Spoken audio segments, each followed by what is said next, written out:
సూర్య గారి ద్వారా దాదాపు ప్రతి కాన్స్టిట్యున్సీలో కూడా 10,000 కనెక్షన్స్ పెట్టాలనేది ఈ ప్రభుత్వ ఉద్దేశం సార్.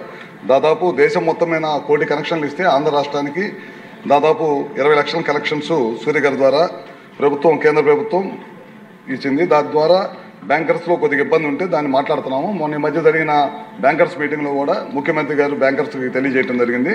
దాన్ని కొద్దిగా సులభత్వం తీసుకొచ్చి తొందరలోనే ఆ కార్యక్రమాన్ని వేగవంతం చేస్తాం.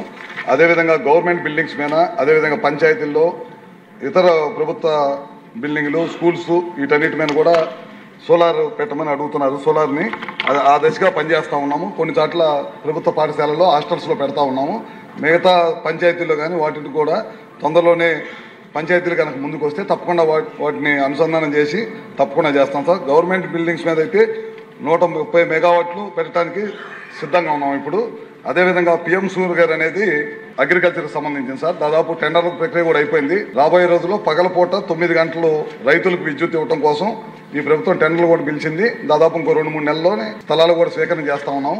ముఖ్యంగా ఎస్సీ ఎస్టీలకి ఏ విధమైన ఆర్థిక ఇబ్బంది లేకుండా ప్రభుత్వమే, డిస్కంలే ఆర్థికంగా మేమే తీసుకొని తద్వారా ఎస్సీ ఎస్టీలకు పగలపూట పూర్తిగా వాళ్ళకి 200 యూనిట్స్ తక్కువ ఉండే వాళ్ళందరికీ కూడా ప్రభుత్వమే సోలార్ రూఫ్ టాప్ వాళ్ళకి తీసుకొచ్చి ఏ విధమైన ఇబ్బంది లేకుండా చేయాలనేది ఈ ప్రభుత్వం లక్ష్యం. అదేవిధంగా ఎమ్మెల్యే రాధాకృష్ణ గారు, అట్లాగే కృష్ణప్రసాద్ గారు ప్రభుత్వం సంబంధించి కొన్ని ఇబ్బందులు ఉన్నాయి.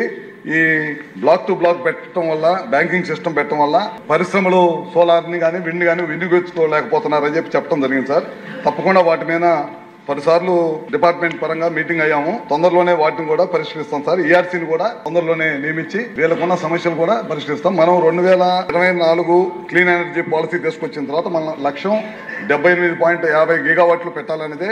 సోలార్ కానీ, విండ్ కానీ, పిఎస్పీలు కానీ, బ్యాటరీ సిస్టమ్ కానీ ఇవన్నీ తీసుకురావాలి. గడిచిన ప్రభుత్వం గడిచిన 14 నుంచి 19 దాకా చంద్రబాబు నాయుడు గారి ప్రభుత్వంలో దాదాపు 9 గిగావాట్లు విండ్ కానీ, సోలార్ కానీ తీసుకొచ్చాము. తర్వాత వచ్చిన ప్రభుత్వాలు దీన్ని నిర్వీర్యం చేయడం వల్ల రాష్ట్రానికి చాలా ఇబ్బందులు వచ్చి పెట్టుబడిదారులందరూ కూడా ఈ రాష్ట్రం వదిలి పారిపోవాల్సిన పరిస్థితి వచ్చింది. దాని ద్వారా చాలా పెద్ద ఎత్తున ఈ రాష్ట్ర విద్యుత్ వ్యవస్థ మీద భారం పడింది.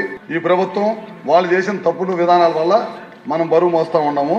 తప్పకుండా ఇవన్నింటిని కూడా పరిగణనలోకి తీసుకొని, ఎమ్మెల్యే గారు చెప్పిన అన్ని కూడా తీసుకొని తప్పకుండా బ్యాంకింగ్ సిస్టమ్ కానీ, లేకపోతే రియల్ టైం మానిటరింగ్ కానీ ఇట్లాంటివి కూడా తొందరలోనే పరీక్షిస్తామని సభ ద్వారా ఎమ్మెల్యేలకు చెప్తున్నాం.